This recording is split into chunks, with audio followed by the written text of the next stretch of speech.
काल जो उत्साह दिसला तो ह्याच्या आधी कधी 1 वर्षापूर्वी नाही दिसला, ह्याच्यापूर्वी 2 वर्षापूर्वी नाही दिसला. 19 वर्ष झाली मनसे स्थापन होऊन, तेव्हा कधी उत्साह वाटला ना, हल्लीच का तो उत्साह वाटायला लागला याचा कधी विचार करणार आहोत की नाही आपण? अचानक उत्साह का वाटायला लागला, अचानक बॅनर का लागायला लागले? हेच संजय राऊत 4 महिन्यापूर्वी आम्हाला बोलले की बाळासाहेबांचा फोटो का लावतात, ते आमच्या मुलातले लावलेले तेव्हा, बरोबर ना? मग तेव्हा 4 महिन्यापूर्वी अचानक विचार बदलण्याचं कारण काय? अचानक सकारात्मक सगळे झालं, कारण काय?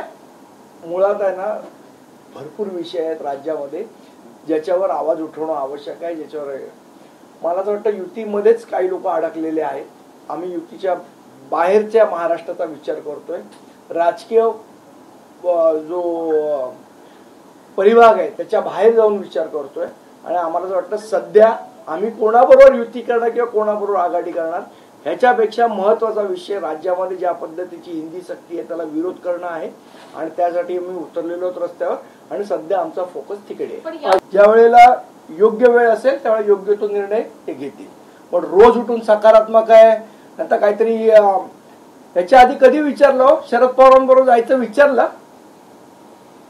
शरद पवार साहेबांबरोबर जाऊ का, काँग्रेस बरोबर जाऊ का, तेव्हा बैठका घेतल्या का नगरसेवकांच्या का आमदारांच्या?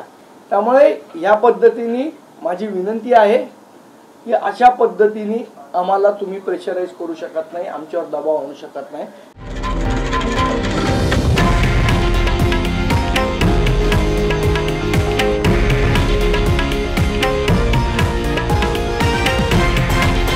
हे आहे देशातील नंबर 1 न्यूज नेटवर्क आणि आपण पाहत आहात TV9 मराठी, एकमेव.